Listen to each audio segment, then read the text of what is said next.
know your story. I want to know, like, if as much as you could possibly explain to me why you decided to go into this industry, go into creating fair finance, go into, I guess, helping the poor, the marginalized people of this area, but also wanting to make it so that it was a legitimate company and organization that, you know, wouldn't be competing against other nonprofits. So why did you start that? I think the honest answer is I don't think that's actually what I did. Oh, really? Okay. In my own head, I don't think I kind of thought this is what I really want to do in this kind of way. I think a lot of what comes out is what you learn and what you live.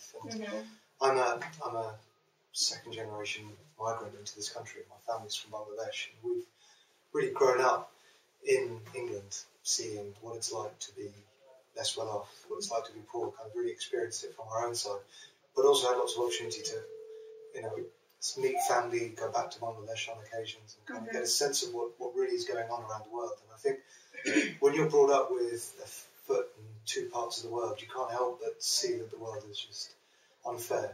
And maybe it was about 10 or 15 years ago, I really just heard about this guy who said that he was doing something like this. Yeah. He was really interested in the areas of poverty and finance and was trying to turn things on its head and get people to think about it in a different way. And I kind of thought, well, really? Okay, what, in Bangladesh? Okay, maybe. So I sent this guy a letter and just said, look, I'm kind of interested in what you're talking about. You kind of said that you're empowering women. That sounds interesting. But you're telling me you're doing it through a bank. That's kind of a bit weird. Yeah. And you are making money, but you're giving it all back. And I really understand that, but I didn't think that anybody else would. And like bizarrely, he wrote me a letter back and said, "Who was this guy? This is a guy that went on to win a Nobel Prize. This is Genius." No way. So he wrote a letter back. I mean, I'm guessing this is like one of my superheroes. So I met him, but he kind of said, "Look, come and why don't you spend some time here, find out what we're doing?" So I went to Bangladesh and I worked there for a year. I worked at the World Bank, and I got to see lots and lots of microfinance across all of South Asia. And what was quite interesting for me is that even though I was sitting in I suppose the roof, the upstairs of an office, because at the time the office would be downstairs in the village, and the upstairs would be where you'd sleep as the loan officers. Right. Every morning you'd go out on your motorbike and go and do your collections and chat to various other bits and pieces. But I couldn't help but feel, sitting there, that there was more in common with what was going on in this village, in the provision of finance to people who couldn't get it, with what I grew up experiencing on the council estates in South London. Same kind of issues of moneylenders and loan sharks and exclusion. But ultimately it was about, not just that, it was about people who were poor being considered risky. So I came back and I really tried to kind of just have a go, just see whether it would work. And I got a credit card and I started making loans out of the credit card to prove that people who weren't borrowing from the banks could repay. I found lots and lots and lots of people like this when people were saying there's no such thing as financial exclusion in the UK. It just doesn't exist, right? We've got banks, right? Everybody has a bank account. So I showed them that this was a real problem. Then they said, well, we don't really believe that they'll ever pay you back. So I had to show them that they'll pay back. And then they kind of said, well, look, you're a smart, articulate guy. You've been to Bangladesh, you know what you're talking about. You couldn't do this outside your community. So I came to Hackney, to a totally different borough with a different community, did it again, and trained other people to do it, and showed that you could do more and more and more and more.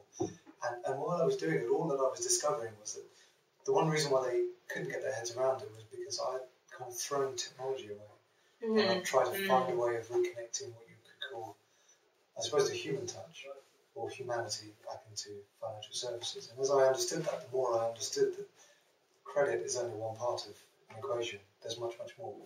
And 9 times out of 10, the way that they really want it is the way you and I would actually really want it, with somebody who talks to us, treats us with a bit of respect, deals with us simply and honestly, tells us the truth when we can't afford something, and tells us the truth when somebody else offers it cheaper.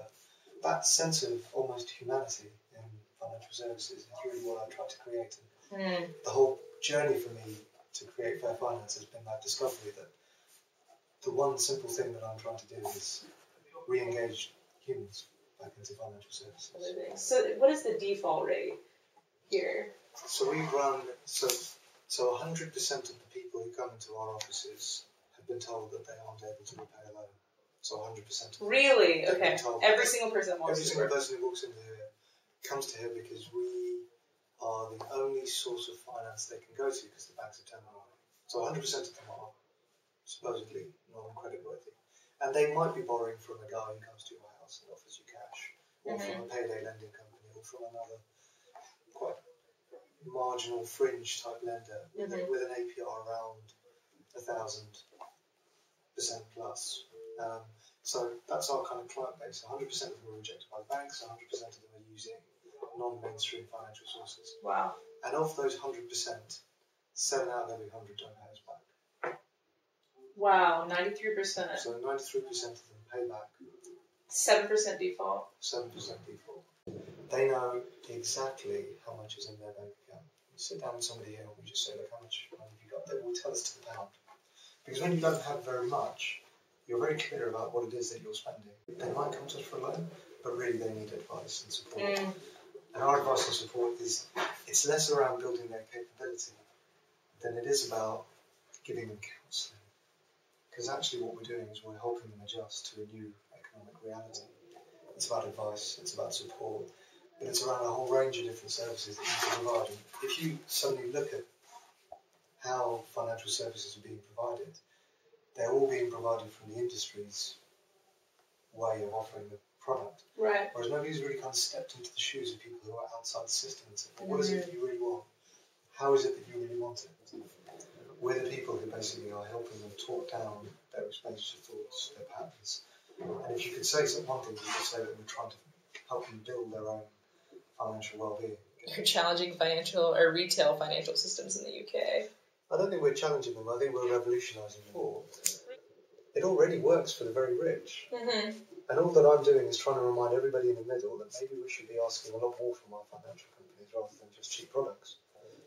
And I hope it is a revolution. It's kind of what we want it to be.